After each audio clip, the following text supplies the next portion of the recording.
Nebraska saw one of the most dramatic reductions in the BEAD allocation of $405 million to its NTIA-approved final proposal, which only spends $45 million.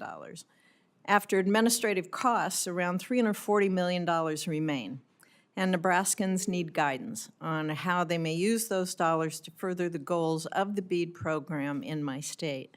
More than a month after NTIA delayed releasing guidance for how states may use these dollars, the guidance has not yet been released.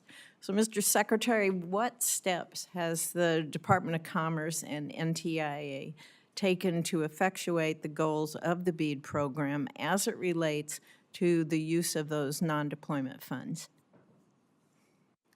Nice to see you, Senator. Good to see you, sir. So we set out to have a listening tour. We had over 1,000 people participate, over 280 comments. We are focused on those comments to make sure we are both going to make sure that we cover all broadband access requirements so that each state has made sure they covered everyone. And then we will have a new program coming out, and I've testified here before. Over the next 2 months, we will come out with our plan, and then I'm happy to sit and talk with you about how best to serve your state. That would be great. I worked really hard on that infrastructure bill to make sure we could get funding to deploy broadband across my state. So it's disappointing to see the funding that hasn't been deployed yet. I've worked closely with NTIA. I want to make sure that the guidance that they're developing is driven by the needs of the states, and it aligns with the law that authorized the program. Connectivity-supported precision agriculture operations is the prime example, I think, of potential eligible use for those non-deployment dollars that falls squarely within the bounds of the law, which emphasizes connectivity that enables, quote, economic development and modern digital applications.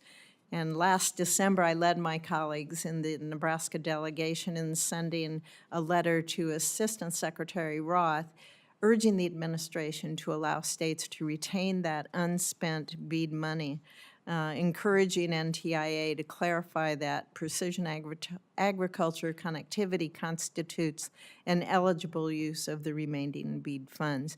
Would you agree, sir, that connectivity enabling precision agriculture is consistent with the goals of the BEAD program? That's an important topic, and we are researching it and looking at it as you've suggested. And I think it's really interesting, and it is very much a part of our topic of conversation. Okay. Hope to continue to visit with you about that. I know NTIA has received a lot of volume of feedback on that. As NTIA continues to implement the BEAD program, one of my foremost priorities is to ensure that every dollar spent on broadband deployment is going to be maximized. And to that end, I secured a provision in the law that authorized the BEAD program that would require the FCC to create and continually refresh a mapping tool, the broadband funding map, to maximize responsible use of those federal dollars. And since I authored report language in appropriations bills also that directs them to do that, how are the Department of Commerce and the NTIA working together with the FCC to ensure that broadband deployment efforts, particularly under BEAD, are harmonized across all the federal agencies?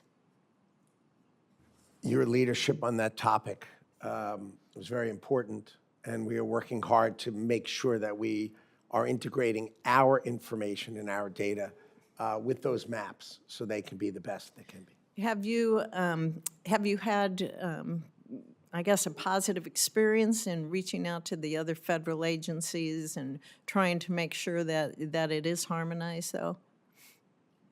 I think that's true. I think we feel good about it. I will weigh back in again, and we can have a conversation about it. But what's come up to me has been positive so far. I haven't heard anything otherwise. Okay. Thank you very much. Thank you, Mr. Chair.